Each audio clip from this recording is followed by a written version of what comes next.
Chala.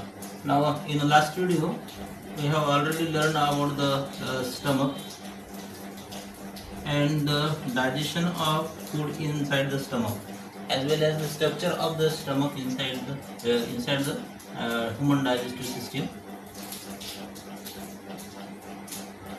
Now then the stomach, पुढचं जे काही पार्ट आहे हा जो स्टमक आहे. Now this stomach then open into the small intestine. हा इथून जो आहे हा स्मॉल इंटेस्टाइन इथून सुरू झालेला आहे. हा जे स्टमक आहे. Now this stomach then open into the small intestine. आता या आपण स्मॉल इंटेस्टाइन बद्दलची माहिती पाहणार आहोत. Now in human this small intestine is near about 6 meter in length. 6 meter. Okay, 6 meters in length. त्यानंतर रिगार्डिंग द वाइडनेस और broadness किंवा याचा जो काही डायमीटर आहे तो डायमीटर आपल्याला पाहायला मिळेल जवळपास 2.5 सेंटीमीटर. 2.5 सेंटीमीटर लांबी ब्रॉडनेस जे आहे या स्मॉल इंटेस्टाइनची आहे आणि त्याची लांबी जी आहे ती लांबी जवळपास 6 मीटर इतकी त्याची आहे. त्यानंतर now it is coiled in the abdominal cavity. हा ॲब्डॉमिनल कॅव्हिटी मध्ये एकदम असा कॉइल्ड झालेला आहे. Coiled in the abdominal cavity. Now this part, हा जो पार्ट आहे, now this part is called as the abdominal cavity. Okay, ज्याला आणखी दुसरं एक वर्ड म्हणता येईल सिलोम. काही ॲनिमलच्या बाबतीमध्ये त्याला आपण सिलोम असा वर्ड वापरतोय. ॲब्डॉमिनल कॅव्हिटीच्या आतमध्ये हा जो स्मॉल इंटेस्टाइन आहे, स्मॉल इंटेस्टाइन आहे, हा स्मॉल इंटेस्टाइन त्याच्यामध्ये असा कॉइल्ड झालेला असतो. Now this coiled are held together by mesenteries. हा एकमेकासोबत जे काही जोडल्या गेलेल्या आहेत त्याला एक विशिष्ट प्रकारचे एकमेकासोबत असे अटॅच झालेले आहेत. त्याची जी कॉइलिंग आहे ही कॉइलिंग एकमेकासोबत अटॅच झालेली आहे. त्याला इथं आपण मिझेंट्रीज असं म्हटलेलं आहे. मिझेंट्रीज. मिझेंट्रीच्या सहाय्याने एकमेकाला ते जोडल्या गेलेले आहेत. तशा प्रकारचा जो कॉइल आहे तो कॉइल याच्यामध्ये या ॲब्डॉमिनल कॅव्हिटीमध्ये प्रेझेंट आहे. त्यानंतर it support the blood vessels, lymph vessel and as well as the nerve. याच्यामध्ये ब्लड व्हेसलही गेलेली आहे, त्याच्यात ब्लड व्हेसलही आलेली आहे, त्यानंतर लिम्फ व्हेसलही आलेली आहे, त्यानंतर नर्व सुद्धा त्याच्यामध्ये प्रेझेंट आहे. नाव दिस स्मॉल इंटेस्टाइन पुन्हा आणखी आपल्याला हे करता येईल. It is divided into 3 parts.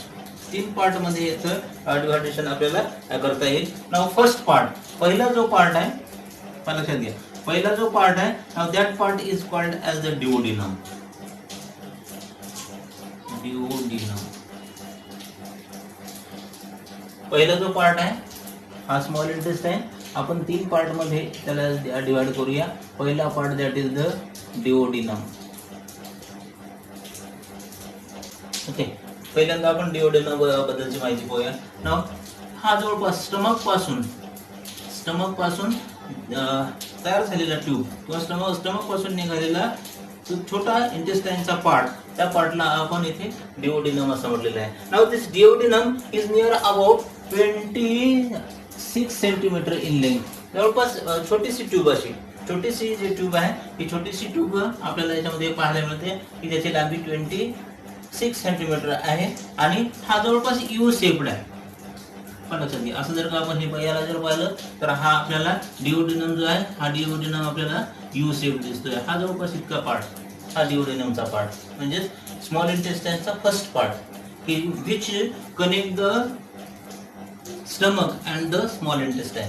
याच्यामधला हे आहे. नाव त्यानंतर the duodenum turns toward the left साइडला झालेला आहे ऑफ ॲब्डॉमिनल कॅव्हिटी.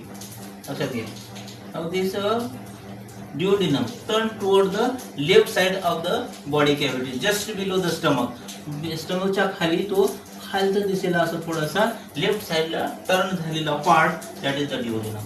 इथे आपल्याला आणखी डिओडिनम बद्दल एक आणखी चांगली माहिती आपल्याला हे करता येईल, कळवता येईल की ह्या डिओडिनम मध्ये जे काही डायजेस्टेड झालेलं फूड आहे इथं पहिल्यांदा आल्यानंतर पुन्हा आणखी डायजेशनची प्रक्रिया होण्यासाठी याच्यामध्ये लिव्हर आणि पॅनक्रियास या दोन्हीचे जे काही सिक्रेशन आहे, या दोन्हीचे जे काही ज्यूस आहे हे ज्यूस या डिओडिनम मध्ये मिक्स केले जातात. म्हणजे through the opening of pancreatic duct. Pancreatic डक्टच्या सहाय्यानं याच्यामध्ये पॅनक्रियाचं सिक्रेशन आणि लिव्हरचं सिक्रेशन या डिओडेनम मध्ये इथे या अन्नासोबत मिक्स केले जाते. Okay, now this are the function of the duodenum you can see. त्यानंतर the next part of jejunum. Jejunum दुसरा पार्ट जो आहे हा जेजुनम. हा जेजुनम जो आहे ह्या जवळपास 2.5 मीटर लांबीचा आहे. ओके, हा जवळपास एक लॉंग ट्यूब आहे. त्यानंतर तिसरा पार्ट जो आहे it is slightly wider than the ilium. तिसरा पार्ट जो आहे तो इलियम. ओके, तिसरा जो पार्ट आहे हा तिसरा part ileum part. Now this ileum part is near about 3.6 metre, 3.5 metres. Okay, जवळपास 3.5 मीटर लांबीचा हा जो ट्यूब आहे हा tube. Now the ileum is slightly larger as compare to the jejunum. जेजुनमच्या तुलनेमध्ये याचे जे काय वाईडनेस आहे किंवा विड्थ जे आहे ही विड्थ थोडीशी जास्त आहे. याला आपण इलियम असं म्हणायचं. म्हणजे जिथे स्मॉल इंटेस्टाईनचे आपल्याला 3 पार्ट जे आहे हे 3 पार्ट इथे आपल्याला पाहायला मिळतील. डिओडिनम, त्यानंतर जेजुनम आणि इलियम. डिओडिनम जो आहे हा फर्स्ट पार्ट आहे स्मॉल इंटेस्टाईनचा, त्यानंतर जेजुनम, त्यानंतर इलियम. हे असे 3 पार्टनं हा स्मॉल इंटेस्टाईन जो आहे तो स्मॉल इंटेस्टाईन बनलेला असते. त्यानंतर now this ileum then open into the large intestine. हा जो हा इलियम पार्ट सपोज की हा इथून जवळ आहे असा प्रकारचा असेल.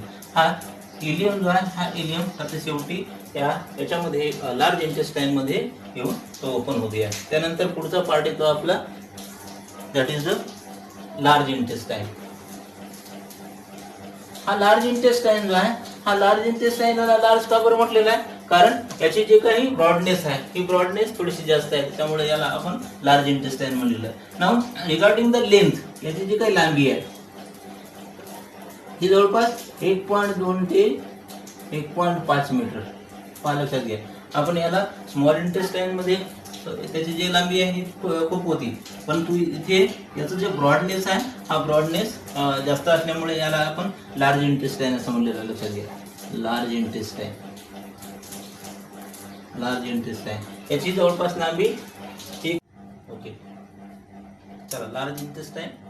Now regarding the length of the large intestine is 1.2 to 1.5 meters. Okay, it is wider than the small intestine. Small intestine चा थोडंसं जास्त वाईड आहे म्हणून त्याला आपण इथे लार्ज इंटेस्टाईन असं म्हटलेलं आहे. Now this large intestine consist of 3 parts. 3 part न बनलेला आहे हा लार्ज इंटेस्टाईन. पहिला पार्ट जो आहे दॅट इज द सिकम, दुसरा पार्ट आहे कोलॉन आणि तिसरा पार्ट आहे रेक्टम. नाउ आता नेमका सिकम म्हणजे काय? नाउ सी द आपण म्हटलेलं आहे की हा small intestine open into the large intestine. Okay, आता हा ज्या ठिकाणी स्मॉल इंटेस्टाईनचा इलियम आणि लार्ज इंटेस्टाईनचा पार्ट जिथे असतो या तिथे त्या पार्टला आपण सिकम असं म्हणतोय. त्याला सिकम असं म्हणायचं. Caecum. Okay, now it is a blind spot. हा पार्ट या पार्टला आपण इथे सिकम असं म्हणूया. Now it is a blind spot आहे, तो थोडासा सॅक लाईक स्ट्रक्चर आहे. त्यानंतर याच्यामध्ये micro organism, it host the micro organism which are useful for the digestion किंवा ॲब्झॉर्प्शन, किंवा आणखी त्याला म्हणूया आपण की जे काही आपल्या शरीरासाठी आवश्यक असलेले जे काही मायक्रो ऑर्गॅनिझम आहे हे मायक्रो ऑर्गॅनिझम या ब्लाइंड स्टॅकमध्ये आपल्याला पाहायला मिळतात, ज्याला आम्ही सिकम पार्ट असं म्हटलेलं आहे. Okay, now then this caecum leads into the colon. आता हा colon is the large tube. Okay, now या पार्टला आपण कोलॉन असं म्हणूया. Now this colon is the large part of the intestine. Now this colon is again divided into 3 parts. 3 part मध्ये हा कोलॉनला करता येते. याचे पार्ट कशा प्रकारे पाडलेले आहेत. नाउ हा जो वरच्या दिशेला चाललेला आहे, आता हे लार्ज इंटेस्टाईन इथून सुरू झालेला आहे, हा वरच्या दिशेला चालला त्याला त्या पार्टला म्हणायचं आपल्याला ascending colon. Ascending colon. Okay. त्यानंतर दुसरा पार्ट हा that is the transverse colon, त्याला ट्रान्सव्हर्स कोलॉन असं म्हणायचं. आणि त्यानंतर हा डिसेंड होतोय, खालच्या दिशेला येतोय, म्हणून याला डिसेंडिंग कोलॉन असं म्हणायचं. Descending colon. Okay. these are the three parts of the colon. Okay, colon can be divided into three parts: ascending colon, त्यानंतर ट्रान्सव्हर्स कोलॉन, आणि त्यानंतर खालचा हा येणारा डिसेंडिंग कोलॉन. त्यानंतर the third part that is the rectum. आता तिसरा जो पार्ट आहे त्याला रेक्टम असं म्हणायचं आहे. Now this is the rectum is the last part. हा जो पार्ट आहे, ओके, ह्या पार्टला आपण रेक्टम असं म्हणायचं आहे. Rectum. Now this is the last part of the large intestine. Okay, it's toward the undigested food material. पाहा लक्षात घ्या, हे जे हा रेक्टम, हा जवळपास इथून इथपर्यंतचा हा पार्ट जो आहे, now this are the rectum. हा रेक्टम जो आहे, now it's toward the undigested food. Undigested food. Undigested food जे आहे, किंवा ज्याला आपण फिकल मॅटर, फिकल मॅटर असं म्हणूया, ते undigested food now here stored for some time. काही विशिष्ट वेळेपर्यंत याच्यामध्ये अनडायजेस्टेड फूड जे आहे, हे अनडायजेस्टेड फूड याच्यामध्ये स्टोअर करून ठेवले जाते. Okay. Now these are the three parts of the large intestine. पहा, लार्ज इंटेस्टाईन 1.2 ते 1.5 मीटर लांबीचा आहे, आणि हा जवळपास 3 रिजन बनलेला आहे: सिकम, कोलॉन आणि रेक्टम. सिकम हा पार्ट, ओके, त्यानंतर सिकम, त्यानंतर कोलॉन, आणि त्यानंतर हा rectum. Okay. These are the three part of the caecum, three part of the large intestine. त्यानंतर the last part of the alimentary canal that is the anus. Okay. शेवटचा जो part आहे तो पार्ट येतोय that is the anus. त्याला आपण anus असं म्हणूया. आणि now this one is the anus. Okay. Anus. Now this is the terminal part of the digestive system किंवा alimentary canal. Alimentary canal चा हा शेवटचा जो पार्ट आहे, okay, it is the terminal part. Terminal part. Terminal part of the digestive system किंवा alimentary canal. Alimentary canal चा हा शेवटचा जो आहे, शेवटचा. Now it is guarded by the sphincter. आता पहा, जे काही अनडायजेस्टेड फूड जे आहे, ते अनडायजेस्टेड फूड पास होईल या इंटेस्टाईन, ह्या रेक्टम मध्ये काही कालापर्यंत तो स्टोअर करून ठेवला जाईल. त्यानंतर आता through the anus the undigested food material is expel from the body. आणि त्या पोझिशनला, त्या प्रक्रियेला, त्या प्रोसेसला आपण डिफिकेशन किंवा आपण त्याला इजेशन असं म्हणतोय. ओके. इजेशन असं म्हणतोय त्याला आपण. Now this anus is guarded by the sphincter. इथे एक विशिष्ट प्रकारचं जे काही स्फिंक्टर आहे ते स्फिंक्टर असते, आणि त्या स्फिंक्टरच्या सहाय्याने ज्यावेळेला आपल्याला आपली इच्छा झाली, if you willing to expel the undigested food material, now this sphincter get open and through the anus the undigested food material or the fecal matter, we can see this fecal matter are expelled from the body. Okay. अशा प्रकारे इथे आपण digestive सिस्टीमचा जो पूर्ण जो part आहे, digestive सिस्टीमचा एलिमेंटरी पार्ट जो आहे, तो एलिमेंटरी कॅनलचा पार्ट आपण इथे पाहिलेला आहे. इथे आपण एक सिकमच्या बाबतीमध्ये आपल्याला थोडीशी आणखी माहिती थोडीशी आपल्याला जास्त घेता येईल. पहा, सिकम मध्ये मायक्रो ऑर्गॅनिझम नो डाऊट इथे केले जातात. जसे की या मायक्रो ऑर्गॅनिझम मध्ये आपल्याला एक मायक्रो ऑर्गॅनिझम सांगता येईल that is the Escherichia coli. E coli म्हणून हे केला जातोय, आणि हा ई कोलाई याच्यामध्ये आपल्या मानवी आतड्यामध्ये या सिकम पार्ट मध्ये पाहायला मिळतोय. त्यानंतर आपल्याला या सिकम पासून पुन्हा एक आपल्याला विशिष्ट प्रकारचा जो काही ऑर्गन आहे, तो ऑर्गन आपल्या कुठल्याही कामाचा नाही, पण तरी परंतु तो जर का थोडासा त्याच्यामध्ये जर का चेंज झाला किंवा त्याच्यामध्ये जर का वाढ जर झाली, तर मग मात्र त्या मानवाला जास्तीत जास्त पेन जे आहे, वेदना होतात. आणि हा जो पार्ट आहे, now this part is arises from an elongated structure, और हे जो पार्ट आहे, हा पार्टला आपण अपेंडिक्स असं म्हणतोय. अपेंडिक्स झालेला आपण बऱ्याच वेळेला पाहतोय की बऱ्याचशा लोकांमध्ये हा अपेंडिक्स जो आहे, अपेंडिक्स हा झाल्यानंतर डॉक्टर जो आहे, तो डॉक्टर सर्जरीच्या सहाय्याने याला हे काढून टाकतोय.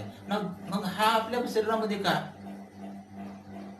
कारण Now this appendix is the vestigial organ of human body. हे व्हेस्टिजियल ऑर्गन आहे. आता हा व्हेस्टिजियल ऑर्गन म्हणजे नेमकं काय? Vestigial organ, okay, vestigial organ. आता व्हेस्टिजियल ऑर्गन काय? The organ which are present already in the body but this are not useful to us. आपल्या शरीरामध्ये तो कुठल्याही प्रकारचं कार्य जे आहे ते कार्य करत नाही, फक्त तो आपल्या पूर्वजापासून आपल्यामध्ये आलेला हा पार्ट आहे, म्हणून त्याला आपण व्हेस्टिजियल ऑर्गन म्हणतोय. The organ which are present but they are not in function. तो कुठल्याही प्रकारचं फंक्शन जे आहे ते कुठल्याही प्रकारचं फंक्शन करत नाहीत, असे जे ऑर्गन आहेत बरेचसे आपल्या शरीरामध्ये व्हेस्टिजियल ऑर्गन आहेत. निक्टिटॅटिंग मेम्ब्रेन आहे, बरेचशा सांगता येतील आपल्याला व्हेस्टिजियल ऑर्गनमध्ये. इथे आपल्या डायजेस्टिव्ह सिस्टीमच्या संबंधामध्ये आपल्याला अपेंडिक्स जे आहे तो अपेंडिक्स इथे आपल्याला सांगता येईल.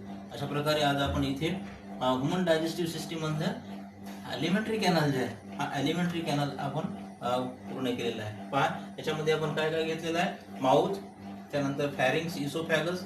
फॅरिंग्स इथे आपण कारण तो रेस्पिरेटरी सिस्टीमचा पार्ट असल्यामुळे एवढे काय त्याला आपण हे केलं नाही. त्यानंतर स्टमकचं स्ट्रक्चर पाहिलं आपण. त्यानंतर स्टमक नंतर स्मॉल इंटेस्टाईन नंतर लार्ज इंटेस्टाईन आणि लार्ज इंटेस्टाईन आणि त्याचं सेवट, एलिमेंटरी कॅनलचं सेवट, दॅट इज द ॲनस. इथे आपली डायजेस्टिव्ह सिस्टीमची एलिमेंटरी कॅनल जे आहे हे एलिमेंटरी कॅनल इथं संपलेली आहे. नाव त्यानंतर डायजेस्टिव्ह सिस्टीमचा second part that is the, आज आपण ॲसेसरी ग्लँड जे आहेत त्या ॲसेसरी ग्लँड पाहूया. की डायजेस्टिव्ह सिस्टीमला पुन्हा सोबत दुसरे एक ऑर्गन काम करतोय that is the digestive gland. Digestive gland, okay. आता हा ग्लँड या शब्दाचा अर्थ काय? The organ or the tissue which secrete something, काहीतरी which produce something like the chemicals, okay, chemicals. Now in case of the human being there are 3 types of the digestive glands are present. Now first one, पहिली जी आहे that is the salivary gland. दुसरी आहे liver आणि तिसरी आहे पॅनक्रियास. Okay, ह्या 3 digestive Gland जे आहे किंवा आपण ॲसेसरी डायजेस्टिव्ह ग्लँड सुद्धा म्हणू शकतोय. इथे डायजेशनसाठी मदत करतात म्हणून त्याला आपण इथे ॲसेसरी डायजेस्टिव्ह ग्लँड असं म्हणतोय. डायजेस्टिव्ह ग्लँड जे आहे ह्या डायजेस्टिव्ह ग्लँड आपल्या शरीरामध्ये 3 प्रकारच्या, एक सलायव्हरी ग्लँड, दुसरी लिव्हर, तिसरी पॅनक्रियास. यापैकी पहिल्यांदा या व्हिडिओमध्ये आपण सलायव्हरी ग्लँड बद्दलची माहिती पाहू. नाव there R 3 types of salivary glands are present in the human being. Salivary glands, okay. 3 प्रकारच्या salivary glands आहेत. या 3 पैकी पहिली जी आहे आणि now this salivary gland get open into the buccal cavity. हे जे हे आहे या तिन्ही ग्लँड जे आहे ह्या आपल्या बक्कल कॅव्हिटी मध्ये ओपन होतात. बक्कल कॅव्हिटी मध्ये, ओके. बक्कल कॅव्हिटी मध्ये सलायव्हरी ग्लँड जे आहे त्या सलायव्हरी, आणि याचं महत्वाचं काम काय आहे की टू सिक्रेट द सलायवा. साध्या भाषेमध्ये आपण त्याला सलायवा म्हणू. की हे सलायवा सिक्रेट करण्यासाठी आपलं तोंड बऱ्याचशा वेळेला म्हणजे पूर्णच वेळेला म्हणूया आपण की ते ओलसर राहते आणि हे ओलसर ठेवण्याचं काम जे आहे त्या ओलसर ठेवण्याचं काम या सलायव्हरी ग्लँड मार्फत केले जाते. Now in buccal cavity this salivary gland opens and these are 3 types. Number 1, याच्यातली पहिली जी आहे that is the parotid gland. Okay. दुसरी जी आहे सबमॅन्डिब्युलर ग्लँड आणि तिसरी आहे सबलिंग्युअल ग्लँड.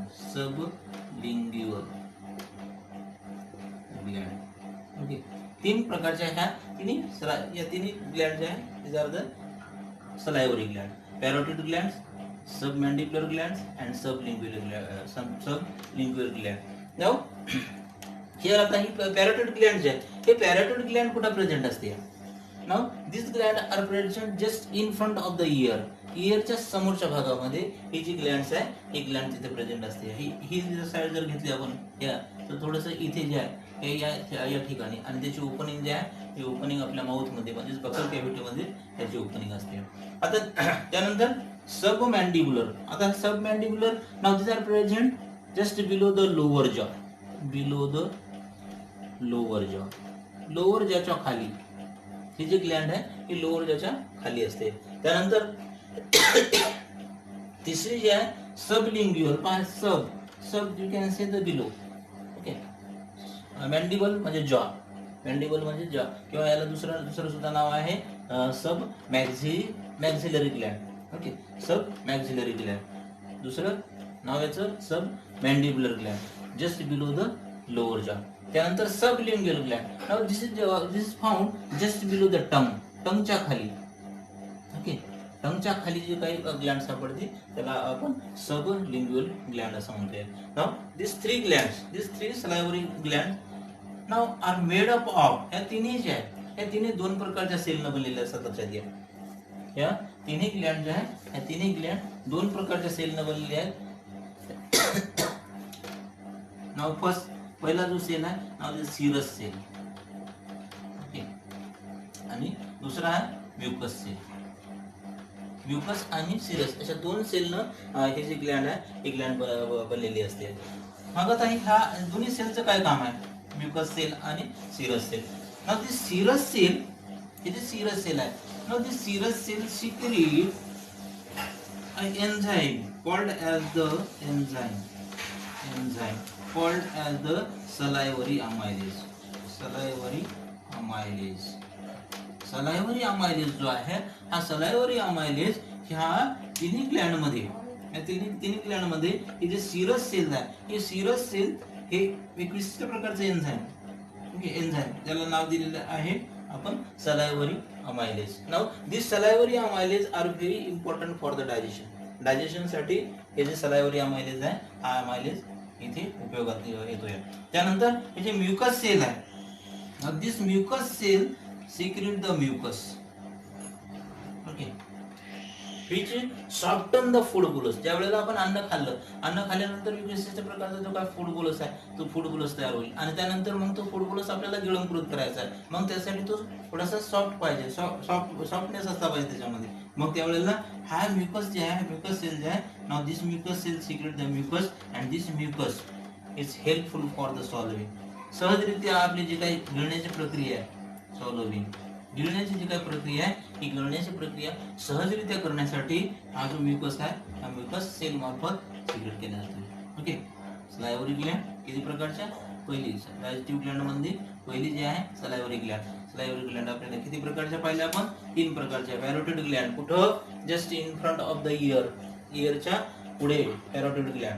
त्यानंतर सब मॅन्डिब्युलर ग्लँड कुठे, जस्ट बिलो द लोअर जॉ. याला दुसरं नाव सब मॅक्झिलरी ग्लँड सुद्धा याला म्हटलं जाते. त्यानंतर sublingual gland just below the tongue. Okay.